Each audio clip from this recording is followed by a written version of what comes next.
All right, welcome, ladies and gentlemen. We're at the Daytona International Speedway in Daytona Beach, Florida, for the opening round of the Flux Motorsport American Sports Car Championships here at Daytona. Two class races tonight. We're kicking it off with the GTE cars.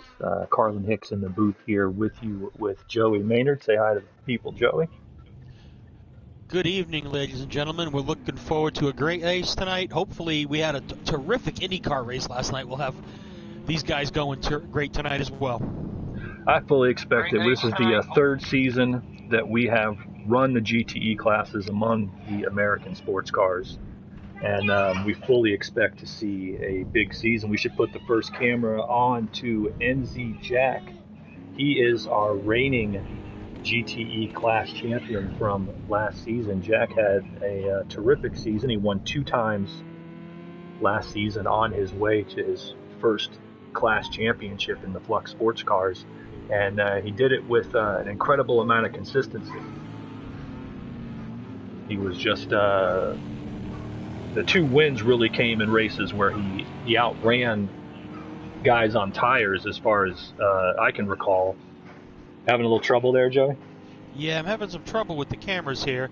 If I want to go up to the drivers themselves, how do I'm trying to cycle through the tabs. It won't let me do it.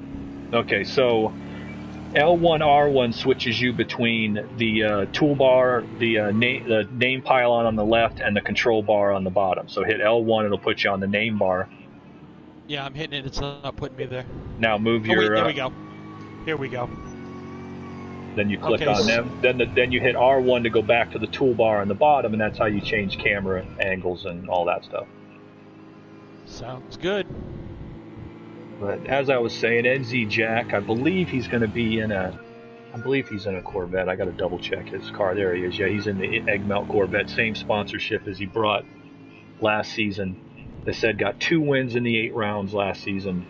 Was very consistent all season long. I believe he had 4 or 5 podiums along in total, and comes back looking to defend the class championship this time. 5 podiums in an 8-race season is quite impressive. I've always said that the done this a long time, and when you do the mathematics of the numbers, this is about how it goes. If you're going to win a championship, you need to be in around the top 5 75-80% of the time. You need to be on the podium around 50% of the time or more, and you need to win at least once or twice. Although there are guys such as Ty Joe in the Indy cars last season who managed to win the title without winning a race. So those are the numbers I've seen, and that has held true for as long as I've been doing this. And if you get on the podium half the time, those points alone are going to keep you in the top 5. So that's what Jack did last season. He's a young driver. He's from New Zealand. We like to call him the next Scott Dixon. But last season in GTE, he outlasted the main competition. And some of his main competition last season was the aforementioned Ty Joe, who won the IndyCar championship. He was in it up until the final couple of races. Ty Joe up in second there. He runs the Ford ASC car, part of the Ford contingent here in the American Sports Car Championship. But Ty Joe in the GTE cars, he was kind of a... I'm getting your breath, the air again from you, Joe. I don't know if that's coming through the mic or not, but I am catching it. But yeah, Ty Joe... No problem. Now, Ty Joe, he was kind of a checkers or wreckers last season. I think the perfect example was the penultimate race. He was at Laguna Seca. He was trying to stay in the championship, and he went from back to front multiple times in that race. Wound up finishing 5th, I believe, but banged his car all to hell and had to make multiple repairs and all that kind of stuff. So that was his thing in GTE last season. He was quick. He even won races. He's won 3 Flux sports car races. And just for the ease of use of the viewers, when I'm referring to the record books and the wins list, when I'm referring to Flux sports cars, it's any sports car class in Europe or the US. That's, LMPs, GT1s, GTEs, GT3s, the whole 9 yards. So these wins are across the various classes.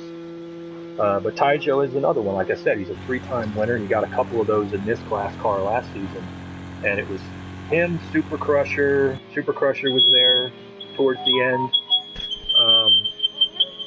And as my fire alarm started going off, OGR Cat Guy was, of course, in the mix, as he always is in this class of car.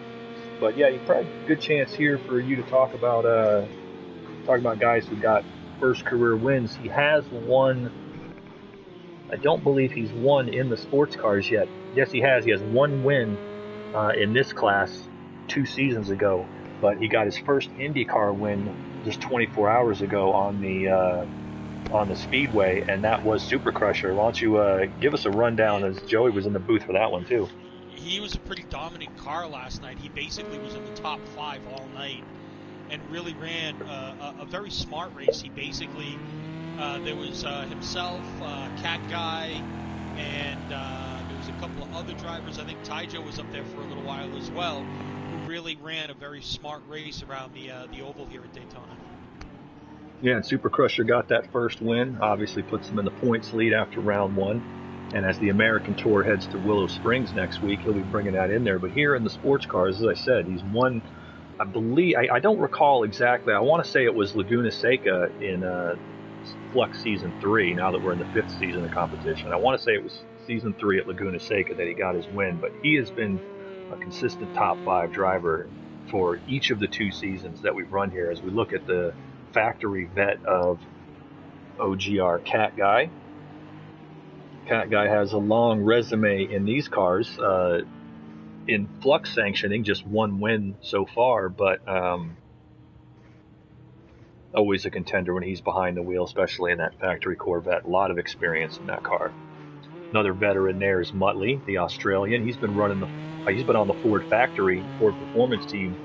This is now his 3rd season running that factory car, and him and Taijo have kind of been the mainstays. They have been the main Ford factory guys for the 3 seasons now of the GTE class, and I expect to see, we'll find out what they got early on. A lot of people believe the vets are better here at Daytona, but Taijo won in this car multiple times last season, so tough to tell what we'll see. What do you think about that, Joey? Between GTE's long been a Ford and Chevy battle, and we'll talk about Bruce and the Aston and the Ferraris and stuff in a minute.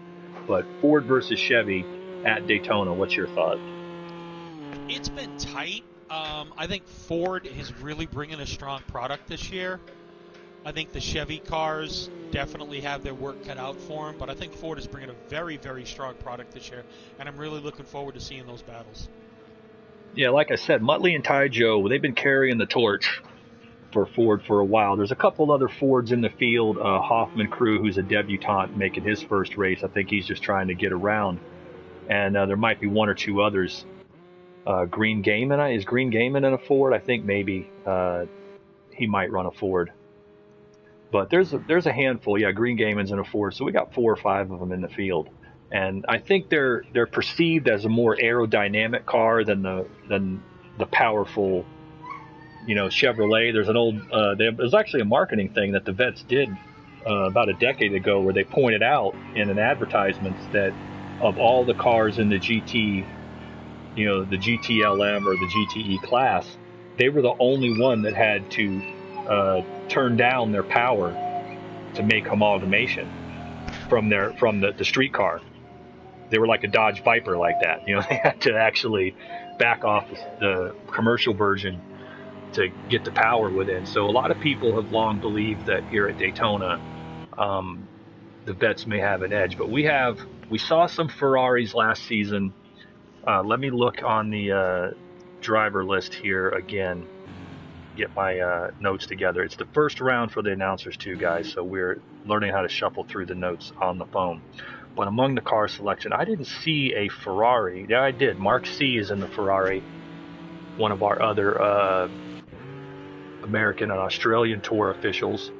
He's got himself a hell of a job, because as soon as this race is over, he's got to hop on the Concorde and fly all the way to Dubai for the V8 Supercars opener, which is in about, 8-9 hours from now, Australian time. So he's going to be spending his time taking a nap on on the old jet. But Mark is, I believe he might be the only Ferrari that's registered in the field. We saw a couple of Ferraris last season. I have to refresh myself on who was running them, but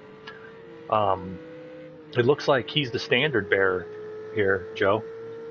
Yeah, I think he's the only one. Ferrari being, of course, a terrific car maker and so well known in motorsports, and him being the flag bearer is going to be really interesting as well. Oh yeah, here on all the American tracks, running, our Flux equivalent of the American Le Mans series, basically, and he's going to be going head-to-head here against Chevys and Fords regularly. But the one we need to talk about that brought all the attention is the 37 Aston Martin car of Bruce Law. Not only is he the first driver that is running a full-time Aston Martin ride in the GTE class in the 3 seasons it's been competed in the Flux Sports Car Championships. But you're talking about, how about this stat book? In the 4 seasons of Flux Motorsport competition, Bruce Law has won 4 class championships in sports cars. That's let's see, 1 in the GT1s, 2 in the LMP2s, 1 in the GT3s. His wins total of 27 Flux sports car wins is far and away the highest on the list. That's more than double what the second place driver blank file at 13 is at. You throw that into the fact that Bruce has won a half a dozen Formula Renault races. He got his 6th Formula Renault win in the season opener on Wednesday at Zolder. And he's also an incredible and accomplished IndyCar driver as well. I believe it was last year at Road America, I remember watching him win.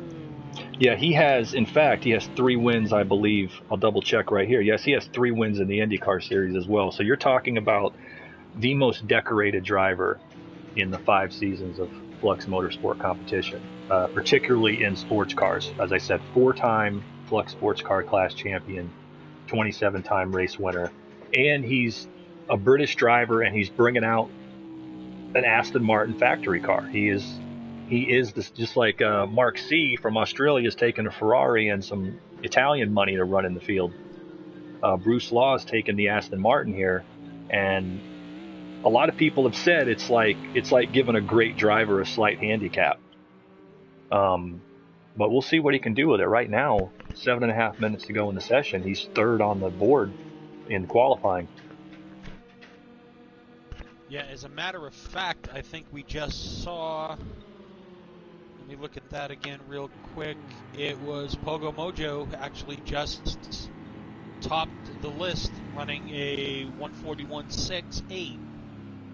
You can see a little damage there on the front nose, and that brings us to we'll be obviously talking about Pogo in the race, but here is Pogo, a veteran driver. He goes back with us. This is the 3rd different sanctioning body I've raced and worked with him in. Pogo's a veteran driver. He made a big splash at the beginning of this calendar year in Flux when he came in and won the Rallycross special event in Hell, Norway, beating a field of 30 drivers. Pogo is a classic old school American driver. He can drive anything: stock cars, sports cars, GT cars, prototypes, open wheel cars, and he's won it on another issue.